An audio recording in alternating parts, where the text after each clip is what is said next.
retomar aqui as gravações. Então, retornando, nós vamos agora entrar num novo conteúdo. Peço aos senhores atenção. É um conteúdo simples, mole. Vocês não vão nem sentir de tão fácil que é o conteúdo. Então, vou compartilhar agora a nossa tela. Dá até medo quando ele fala assim.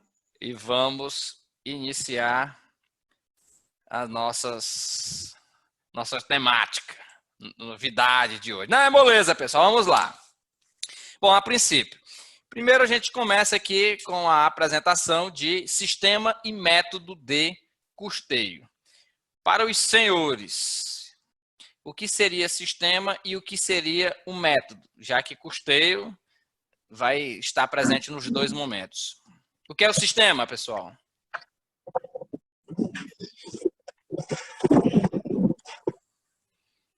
Um de cada vez.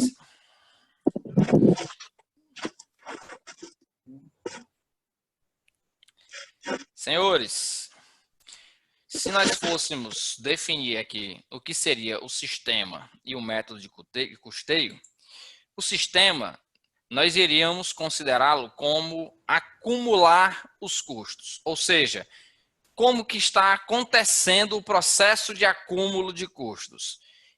E, num segundo momento, após você acumular esses custos, que vai ser dentro do processo produtivo, você chega no método. No método seria exatamente como distribuir esses custos. Então, o sistema, ele antecede o método. E é nessa perspectiva que a gente precisa que vocês incorporem esta temática. Então, avançando.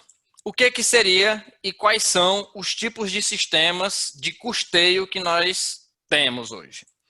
Primeiro, sistema de acumulação de custos é a forma como os custos são acumulados. Muito sugestivo, conforme o nome já está dizendo. Claro, se é um sistema de acumulação de custos, é claro que é como ele vai ser acumulado. Mas o que significa esse negócio de acumulado, esse sistema de custos? Vai ficar um negócio mais claro agora. Nós temos três formas para a gente ter esse acúmulo de custos. A primeira forma, pessoal, é por ordem de serviço de produção ou por encomenda. Em resumo, é quando você está encomendando algo, é quando você está produzindo algo que já tem as especificações solicitadas, encomendadas. O segundo é o que nós chamamos de processo por produção ou contínua, né? Quer dizer o quê? Quer dizer que você está produzindo vários itens daquele de forma em série, né? Seria larga escala, podemos chamar assim. E ainda nós podemos ter o híbrido, que seria nada mais, nada menos do que a junção destas outras duas primeiras formas de sistema. Para ficar mais claro, o que seria o custo por ordem de serviço? Ele é o quê? São aquelas empresas que fabricam, prestam serviços diferentes em pequenas quantidades, geralmente atendendo a encomendas. Como assim, pessoal? Imagine, móveis planejados, serviço de consultoria, auditoria. Pessoal, nós não prestamos o mesmo serviço para todo mundo. Por quê? Porque cada um tem as suas especificidades, cada um tem as suas peculiaridades. Então, quando eu tenho o espaço da minha cozinha, e eu vou lá e contrato uma empresa, né, de móveis planejados, aqueles móveis planejados, eles foram feitos para mim, conforme as minhas recomendações, conforme os meus pedidos, ou seja, é segundo os meus critérios. Então, os móveis que servem para o professor Rodrigo não servem para o aluno Rodrigo. Por quê? Gente, porque não são os móveis que ele pediu, não é como ele quer, não tem o mesmo tamanho, a mesma dimensão e não tem a mesma disposição da cozinha.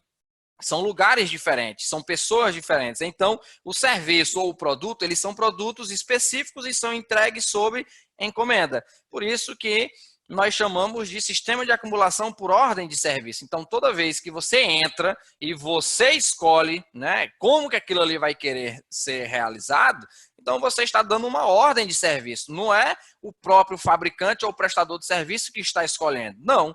Você está dizendo como você quer. Então, é algo específico, é algo que o próprio cliente está fazendo essa solicitação. E aí a gente tem casos muito específicos de de exemplos que a gente pode estar citando, como o dos móveis planejados, como os serviços de consultoria. Se algum empresário chegar no Sebrae hoje, né, via online, já que nós só estamos com atendimento online, aproveitar para fazer a propaganda, né? Estamos atendendo online. E a empresa chega, Rodrigo, eu estou precisando aqui de uma consultoria tributária, por causa disso, a minha situação, minha empresa é do Simples e tal. Beleza, eu vou montar uma proposta de serviço para a realidade da empresa dele, tributada no Simples Nacional, com tamanho, com porte, com aquilo que ele está precisando. É para ele, e único exclusivamente para ele. Se chegar uma outra empresa também querendo um serviço de consultoria na área tributária, mas é do lucro presumido, eu já não vou fazer do mesmo jeito. Por quê? Porque é uma outra empresa, ele está numa outra realidade e ele tem outras necessidades. Então, os serviços, pessoal, percebam que eles são muito específicos. E você não produz e deixa lá exposto. Pega, tá aqui, ó, tá pronto. Não, a pessoa vem até você, o cliente, né, vem até você e solicita algo de forma específica. Já no segundo modelo, pessoal, que é o processo de acumulação de custos por processo, ou seja, por série, é aquele que a gente já encontra em empresas com larga produção, né? Então, como assim? Então, você vai comprar remédios.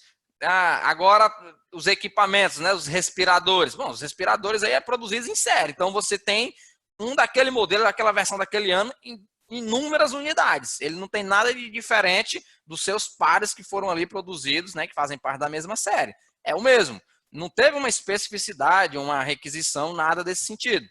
Ele está produzido de forma de processo, em série. Então, você tem muitos exemplos. Você tem remédios, você tem veículos, você tem celulares.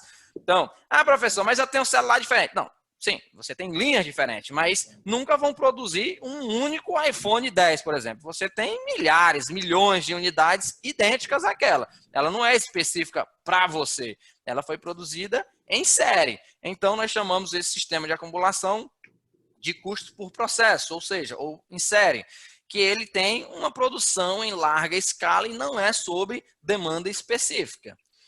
E já, né, a nossa terceira e última forma de sistema de acumulação de custo, que é o híbrido, ele já seria a união dos dois primeiros. Por quê? Porque ele tem tanto características básicas comuns, né, como também especificações diferentes. Isso quer dizer o quê, pessoal? Imaginemos aqui um carro, e eu gosto, né, de lembrar aqui, por exemplo, tem um carro cor-de-rosa aí na cidade, né, que é o famoso Mary Kay. Na cidade não, né, no país, né, você tem aqueles que alcançam algumas metas, então ele ganha o quê? Ele ganha um carro personalizado. Se eu chegar hoje, eu nem lembro qual é o carro, eu acho que é um Camaro, mas na verdade quando começou com um carro Civic, né? Alguém lembra qual que é aí? Qual que é o carro cor-de-rosa que circula na cidade? É o Civic. É o Civic, né? Então, o que acontece? Hoje diversificou, mas o primeiro, quando foi lançado, era um desses sedã. Eu acho que era o Civic mesmo. Mas... É um Corolla, né? Bom, é um desses. É o carro cor-de-rosa. Todo...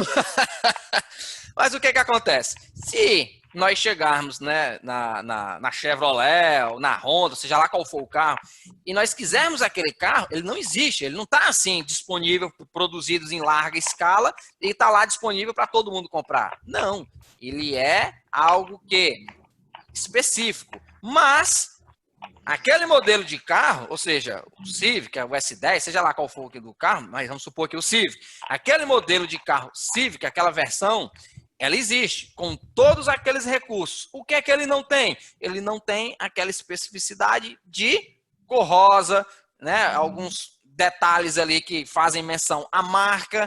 Por quê? Porque aquilo ali foi encomendado.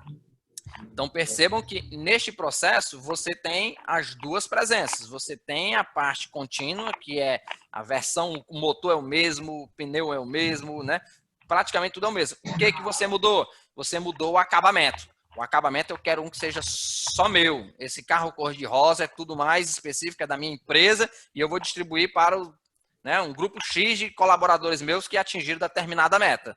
Então, dentro deste mecanismo, a gente consegue ter uma situação híbrida, porque você tem uma parte contínua e você tem uma parte que é por ordem de serviço. Então, é bem simples essa parte de acúmulo de sistema de custos. Nós temos essas 3 versões. Por ordem de serviço, é aquele que atende às suas especificações. Você tem a ele por processo ou em produção em série, que é aquele que é produzido em larga escala e é igual para todo mundo. E aí você tem o híbrido, que já seria a mistura dos dois. Parte dele é em série e parte dele é um trabalho de acabamento específico, um trabalho específico, né, que seria sobre encomenda, sobre ordem. Então, sistema muito simples, mole, mole, mole.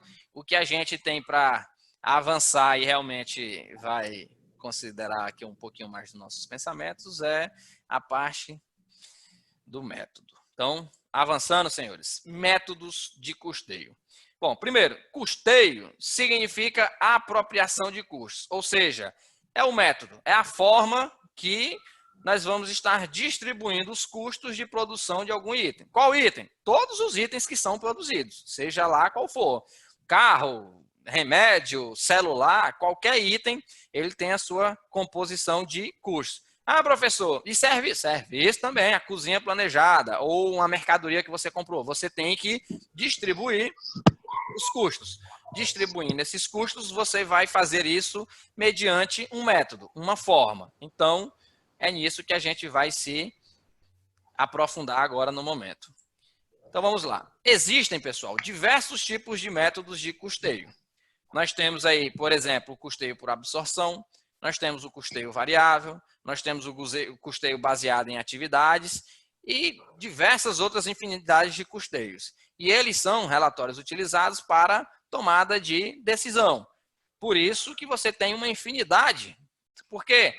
Porque cada um vai querer, né? Cada pesquisador, cada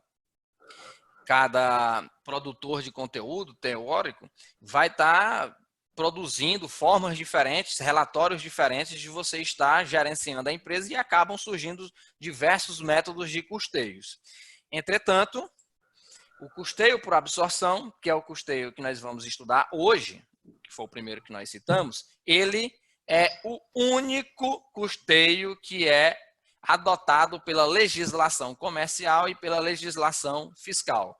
Ou seja, ele é o método oficial para efeitos do fisco brasileiro. A Receita Federal aceita a apresentação dos nossos relatórios contábeis, né, administrativos e tudo mais, somente avaliados pelo custeio de absorção. Ah, professor, e os demais? Os demais são puramente gerenciais e não são, portanto, obrigatórios. O custeio por absorção é obrigatório porque os relatórios contábeis são obrigatórios. Portanto, nós temos que fazer ele pelo método de absorção. Ainda, ele está contemplado no pronunciamento técnico do CPC 16, que trata da valoração de estoques nos itens 12 a 14. Meus queridos, digníssimos, ilustres alunos de contabilidade e aos demais, pergunto de contabilidade, porque é bem específico nesse caso. Mas, estendo a todos, o que é o CPC? Não me diga que é o Comitê de Pronunciamento Contábil, igual está escrito no slide. Eu quero que vocês me digam o que é, o que ele faz.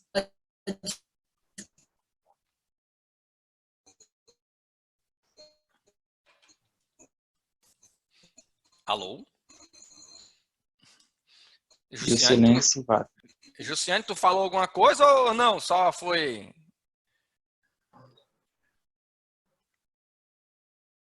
A internet dela que não tá muito A internet boa. dela deve estar ruim. Tá. Eu pensei que ela estava me Professor, respondendo. é o Código de Processo Civil. Não, meu Ela amor. tá falando no chat. Nós estamos na área contábil. Mas Aqui CPC é CPC, Casa, Pato, Casa. Meu amor, Comitê de Pronunciamentos Contábeis, CPC, tá aqui ó, no slide.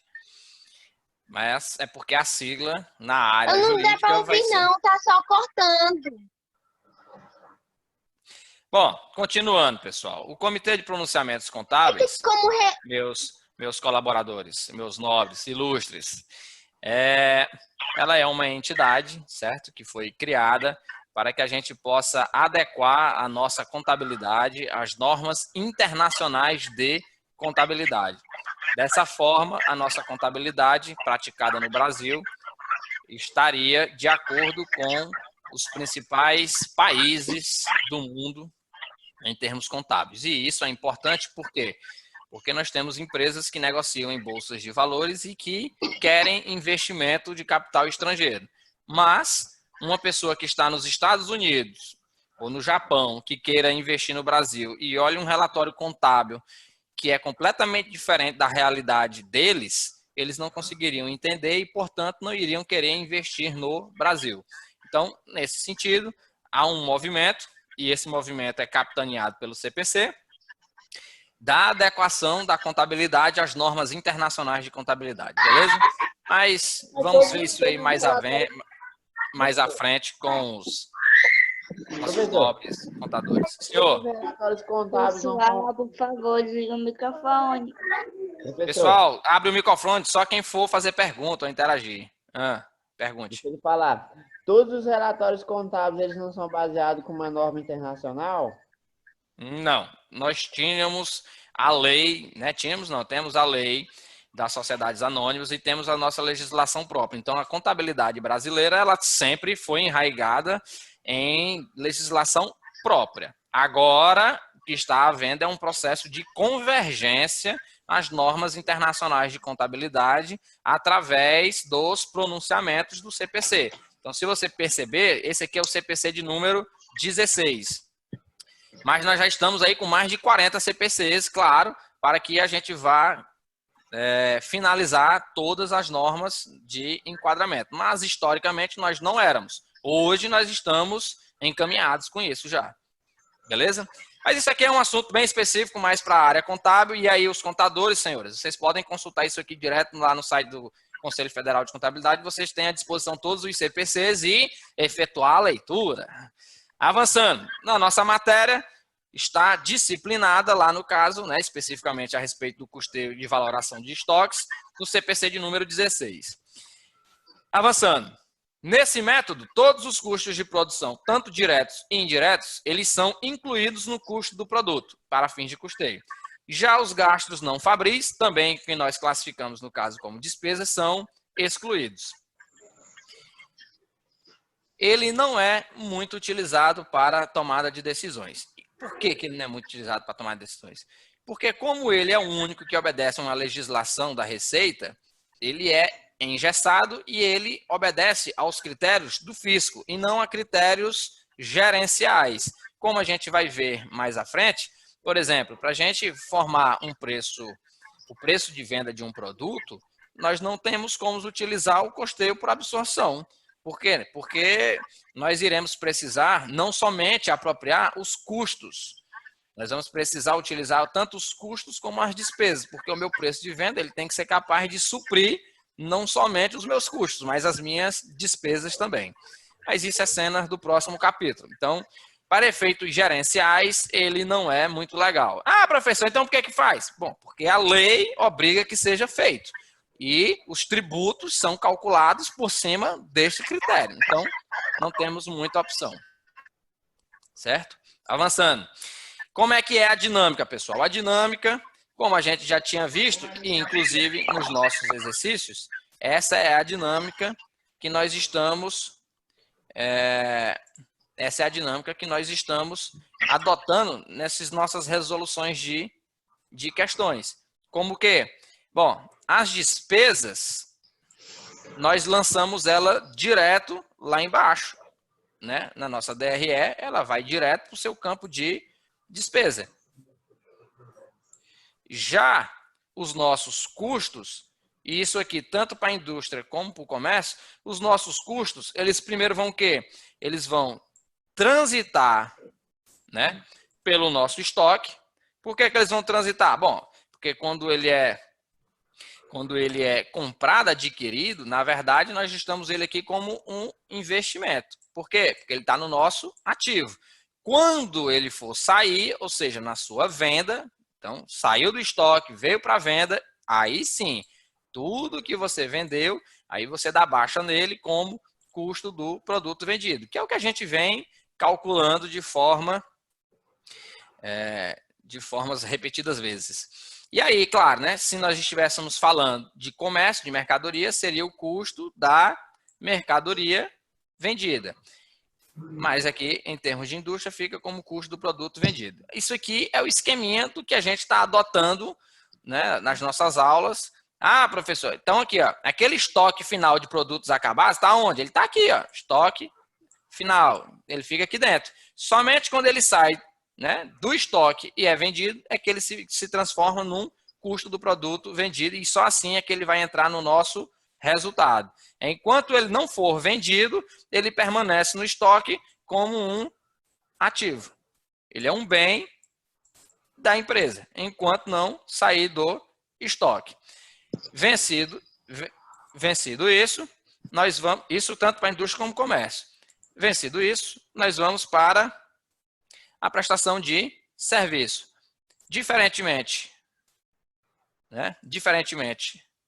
do comércio e da indústria, os custos da prestação de serviços, ele não tem estoque, né, pessoal? Porque é prestação de serviço. Então, ele vai existir à medida em que for sendo executado o serviço. Então, chegou uma demanda do serviço, o serviço foi executado, então ele entra como custo do serviço prestado, sem transitar pelo estoque. Já as despesas, igualmente acontece, né? Igualmente acontece no comércio e na indústria, ela vai direto para o campo de despesa e a gente chegar no resultado.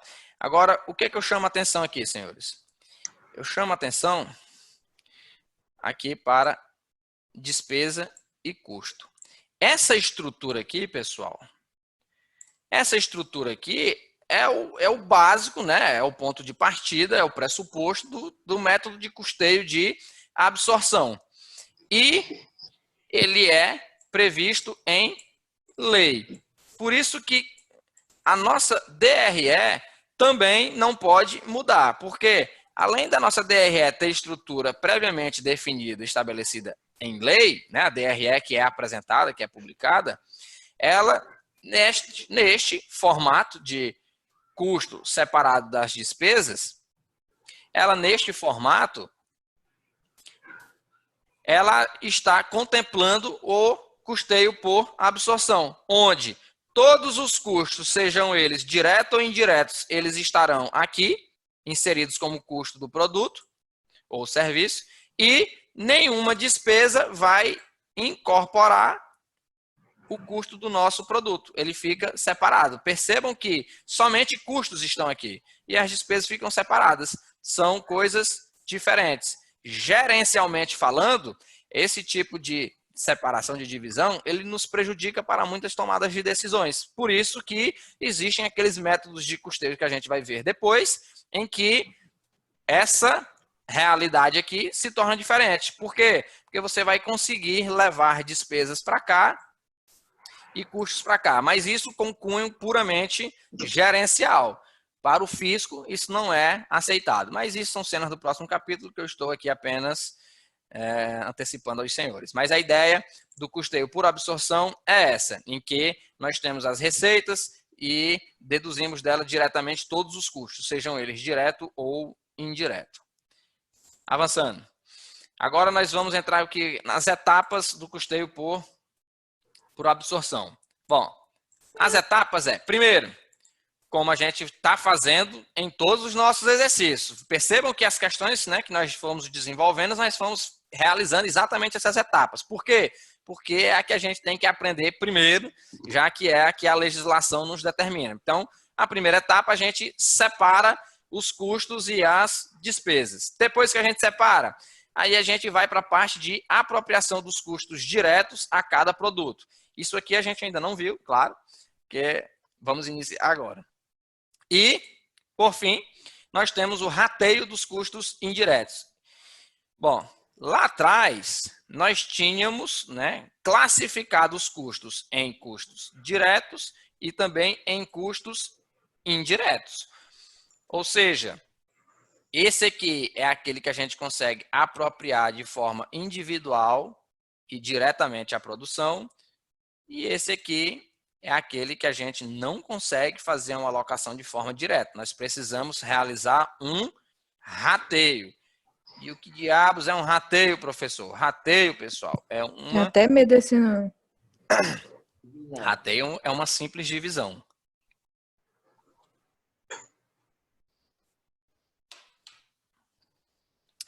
Então, vamos ver como é que funciona essa bagaça. Avançando.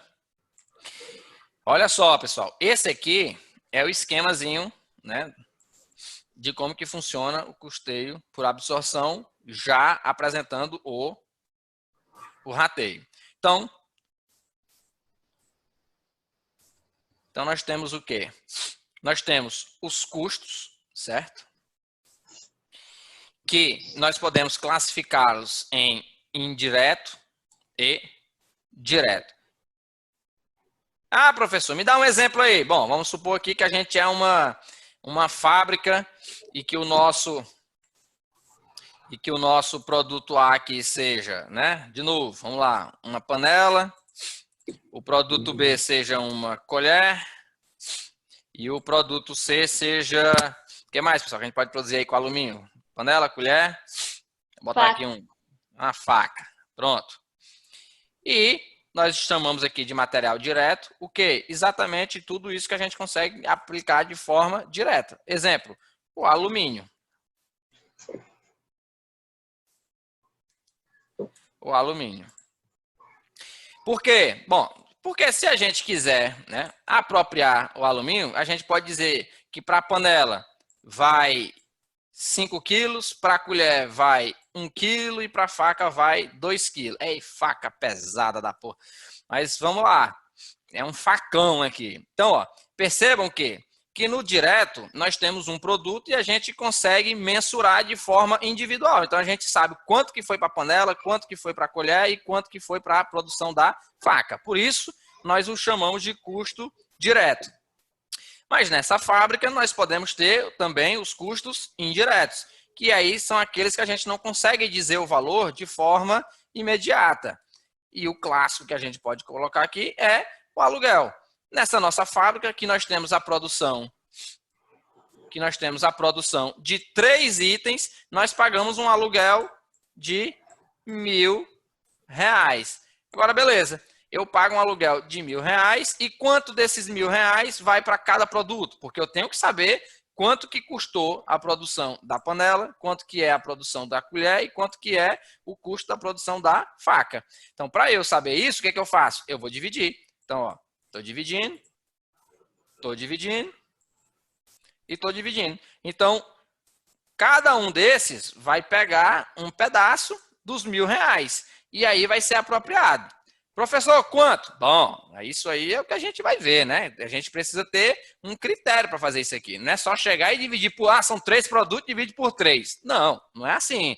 Você tem que ter algum critério, a gente vai estudar os critérios para rateio, para que a gente possa realizar essa divisão dos custos indiretos e apropriar a cada um dos itens que são produzidos na nossa fábrica. E aí, depois, né, que a gente fizer esse rateio e apropriar dos custos indiretos e apropriar o custo direto, tudo isso vai ser aqui, guardado no estoque. Somente quando a gente efetuar uma venda, certo? Então, somente quando a gente efetuar a venda, aí a gente vai tirar do estoque e vai levar para custo do produto vendido, jogando direto no nosso resultado, que é aquela nossa DRE, pessoal. Isso aqui são esquemas que estão representando a nossa DRE que a gente já vem trabalhando há tanto tempo. E claro, percebam que as despesas pelo critério de absorção, ela desce direto para o resultado, sem passar por lugar nenhum e sem ter nenhum tipo de contato com os custos. São processos diferentes. E também as vendas vão direto. Então, com esses 3 fatores, receitas, que no caso aqui são as vendas, despesas e os custos, é que a gente vai conseguir encontrar o nosso resultado. Simples, simples, simples, mole, mole, mole. Avançando. Então, né, dentro desse esqueminha é que a gente consegue chegar na nossa DRE simples, que a gente já vem trabalhando, e que é a DRE que contempla, no caso, a estrutura que o custeio para absorção exige. Começando pela receita, depois os custos totais, né, que é tanto direto como indireto. A gente faz o rateio e tudo mais, mas na hora de colocar o total aqui, você soma tudo. Você só faz o rateio para que você saiba qual é o custo unitário de cada produto. Aí você chega no lucro bruto, despesa administrativa, despesas com vendas e chegando no nosso resultado. É a estrutura que nós vínhamos, né, trabalhando e já desenvolvendo tranquilamente nas nossas aulas. Então vamos tentar colocar isso de uma maneira mais prática. Vamos lá. Processo de custeio por absorção. Vamos fazer aqui o nosso exemplo. Bom, vamos supor, né, que estes sejam os gastos de determinado período da empresa X. Comissões de vendedores, salários de fábrica, matéria-prima, salário de administração, despesas financeiras, honorário das diretorias, materiais diversos, energia elétrica, manutenção da fábrica, despesa. Bom, tem coisa para chuchu. E o total disso aqui, né, dos gastos, deu 1.025.000 da empresa X nesse determinado período. Bom, qual que é o primeiro passo que a gente falou que tem que ser feito? Será para custos e despesas. Exatamente. Então, o primeiro passo que a gente vai ter que fazer é ver o que daqui é custo e o que é despesa, já que o nosso método de custeio por absorção, ele exige que a gente faça essa separação. Então, separando, primeira tarefa de custo da produção das despesas.